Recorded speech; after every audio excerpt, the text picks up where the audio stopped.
Okay, so you should have your bell ringer all finished up. And let's open up those guided notes. Let's pull up that direct instruction, which I guess if you're watching this, you already have it up. And let's complete today's notes, shall we? So, what are we doing today? It says, today I can construct arguments supporting the relationships between past and current life forms. Ooh, sounds fancy, but really that just means that we're going to keep talking about fossils today.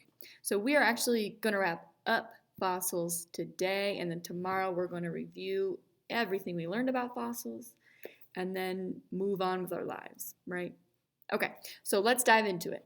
So scientists have used the fossil record, and remember the fossil record just means the whole collection of all the fossils in the world. So scientists use all of those fossils to create a timeline of the Earth's past.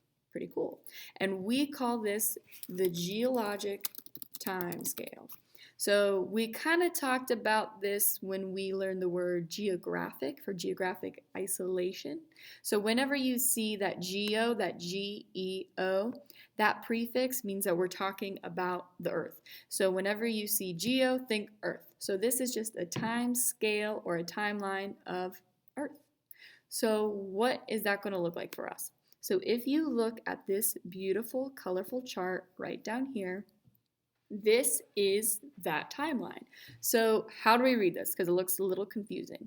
Up at the top, we have all these fancy words. These are just different chunks of time. So over here, we have eons, and everything below it are those eons. So an eon is just like a long, long period of time. An era is also a period of time, but it's a little bit shorter than an eon. And a period, again, it's an amount of time, but it's shorter than an era, and so on. So this just shows different lengths of time. So these are all representing a certain number of years before present. Okay, so what am I talking about? So up here, you see it says today. So that means today. And below that is all of the years before today. It really is that basic. So if you look at this very first spot, we have, it says 11.8, that's thousands of years ago. So during that time, we marked, or scientists marked, a certain name for that time period, 11.8 thousand years ago. And it's also in a certain period and in a certain era and a certain eon. So the further down you go, the older these amounts of times become and the longer before present we are talking about. Okay, to make that a little less blurry, because I know you're still like, what's this lady talking about? If you look over here, how did we come up with these terms? How do we know what to call what? So a long time ago, and I'm going to move this box over here. A long time ago, like millions and millions of years ago, at one point, this down here was the top of the Earth's surface, right? So these fossils were once living things. So they were roaming around on top of the Earth. So eventually they died out and were buried and became fossils. So all of the fossils that far down, because remember, the further down you go, the older your fossils and rocks become. All these fossils are in a certain time period that scientists gave a name to, right over here, like the Cambrian. So then eventually, on top of those buried fossils, this became the top of the Earth. And these things were living, they were roaming around, doing whatever they were meant to do until they eventually died and were buried and became fossils. So every time we see like a change in the types of fossils available, because these fossils from one time period aren't going to look like the fossils from another time period, anytime there's a change, scientists gave that time period a different name. So that is exactly what we're looking at over here with the geologic time scale. And then time just kept passing and passing and passing and passing until eventually you get the top of the Earth where we are today. So that is exactly how scientists came up with this beautiful timeline of the Earth. So I mentioned that the fossils seem to change when you got to a certain layer. So what am I talking about there? So anytime you see a large number of fossils from the same species all at once, it's likely that that species became extinct. And I think we've heard the word extinct before. Extinct just means that you are completely dead. No one in your species is left. You're out and you're not coming back.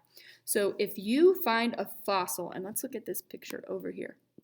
If you find a fossil in a layer where there are just a bunch of them, that means that all of them seem to have died at one period of time, and you never saw that same fossil pop up ever again, and they're definitely not around today, you know that that species has gone extinct because clearly they were never living after that period of time. So that's how we know about a bunch of species that are no longer around today. It's because we have their fossils. Now, if you have a layer where there are a bunch of different species that seem to have gone extinct or died out at once, we call that period of time a mass extinction, meaning that a lot of those species all seem to die out at once. Kind of freaky to think about. So, how do mass extinctions happen? Because imagine if, let's say, and this is going to be sad for a second, so bear with me. Imagine like all giraffes stopped existing, and also all rhinos, and also all dogs, God forbid, and all cats. Like we have a bunch of species just suddenly vanish. Something probably happened, right? Because that's kind of a weird situation.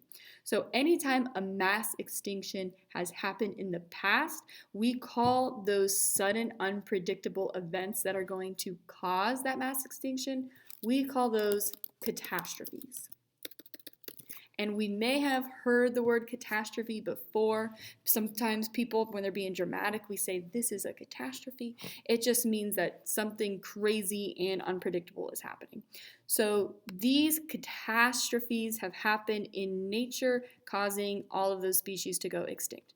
So I think the most popular example of a good catastrophe, well, I shouldn't say good catastrophe, but a good example of one is the asteroids, because that is the catastrophe that caused the majority of the dinosaurs from a long, long time ago to go extinct. So an asteroid crashing the earth, killing a bunch of living things, that's a good catastrophe. Or anytime there is a massive, massive volcanic eruption, that can kill out a lot of species at once.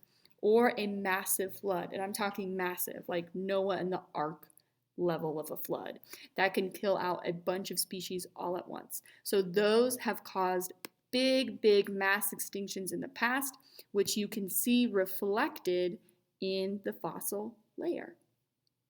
Okay, so one last thing about fossils that it's really important, kind of veering away from extinctions but still staying on fossils, we talk about how paleontologists, which is just a fancy term for people who study fossils, paleontologists can observe the fossil's physical characteristics to also make predictions about how the Earth looked during that time period. So what do I mean by that? One really cool, I think it's really cool, one really cool example is if you are digging for fossils on Mount Everest, which if you ever get that chance, that's pretty cool. But if you're digging for fossils on Mount Everest, scientists have found fish fossils up on a mountain. Now, that's kind of weird because up on the mountain today, there's no water. So how did that fish get on top of the mountain? So that tells scientists that obviously right now there's no water, but a long, long time ago, at one point in time, there must have been water up where this mountain is today, or we wouldn't have fish. Like, how did we get a bunch of fish up there? So looking at the physical characteristics of any fossil in an area, you can find out a lot about what that spot of Earth used to look like. Like if we dug outside of the middle school and found a bunch of a bunch of big birds, we know that at one point a bunch of birds lived there. It's really that easy. You just got to look at the fossil and match it with the environment. Okay, So one last slide here, and then we're going to wrap up on our fossils. The fossil record can also tell us and help us see how different species have, here's that word, evolved or changed over time.